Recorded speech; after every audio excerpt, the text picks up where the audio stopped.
Okay, so this is a follow-on from the previous video about nutrition. I'm going to talk about some various diets that are popular in general culture at the moment. The main one I want to talk about is the Atkins diet, the extreme low carbohydrate diets. They say it's the holy grail of dieting and you're going to lose weight. It's going to be the most amazing thing. All you need to do is eat fat and protein. It's the worst advice anyone could ever give you. Yes, you're going to lose weight, but because it's just starving your brain requires glucose to function. Glucose comes from carbohydrates. You eat rice or bread or whatever, your body immediately turns that into glucose. Glucose is the fuel of your entire body. Every cell works on glucose. Your brain can only work on glucose. The rest of your body can process fat for fuel. So when you're on an extreme low carb diet, basically you need to get a minimum of 100 grams of carbohydrates into your bloodstream to fuel your brain. If you don't eat at least 100 grams of carbohydrates, your body has to break down proteins in order to convert the proteins into glucose.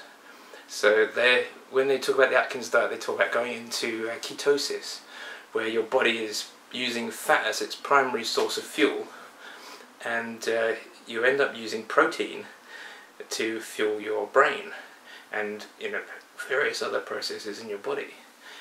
But that's basically your body's last line of defense to stop you from dying.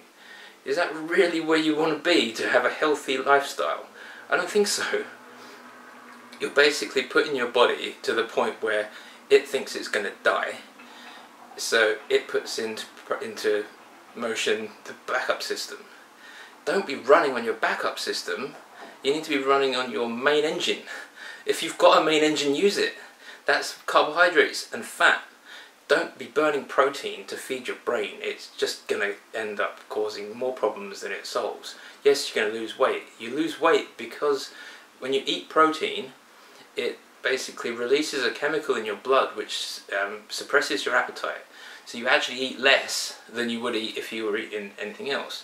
Carbohydrates tend to, processed carbohydrates, stimulate your appetite and make you want to eat more. If you eat whole grains and lots of fruit and veg, then it's very difficult for you to eat too much because your brain gets the proper feedback system from the insulin that you've eaten enough and you stop. Without that, with a low carb diet, you don't have that feedback loop, but you end up having the protein block your appetite, which is not really the way to do it. If you want to lose weight, the best thing to do, you increase your protein a little bit because that will make you feel full up, so you eat less. But don't do what the Atkins does and then substitute 100 and something grams of fat per day from saturated animal fats. What? I mean, really? I mean, Dr. Atkins died obese. Don't listen to him. Okay, that's enough about the Atkins diet. Next one, the Paleo diet. Paleo diet's all the rage now.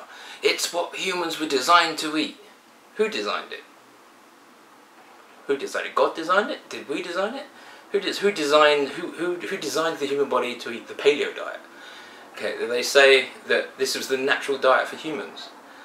No. The natural diet for humans is fruits and vegetables that we picked off trees because we grew up in the equator area, in the tropics, where fruit and stuff was widely available all year round. And then we started to migrate. We started to move to other parts of the world.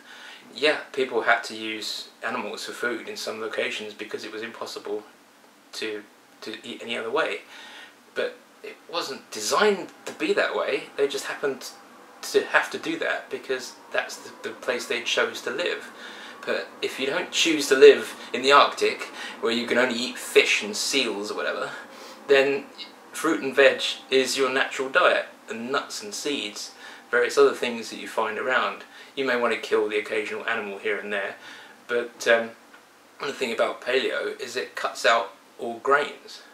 Well, for tens of thousands of years, humans have cultivated grains, and that's what enabled us to take over the planet, because we could grow food in the summer and store it for the winter, and it could be stored for many years, in fact. And you can live completely on grains. You don't need fruits and veg. So you can survive the winters. And the humans basically evolved over the time for the last 50,000 years or whatever to develop in our actual DNA the genes to code for the enzyme amylase. Amylase is what's in your mouth. So when you eat some carbohydrates, it breaks down the starch into sugar immediately. So you can basically taste the sugar straight away. It's their body's way of saying this is what you need to be finding when you go out looking for food. You need to find starchy foods. So that's how I see the evolution of the human diet. Not we had to go and kill animals. If you want to eat animals, it's up to you, but try and do it as ethically as possible. But it's not the natural food of humans. Well, maybe it was millions of years ago, but that's not today. We don't live millions of years ago, we live now. It's totally different. Okay, so you've got Atkins diet, don't do it. Paleo is just so ridiculous, it's not even funny how popular it's becoming. There's extreme people like fruitarians, just eat fruit.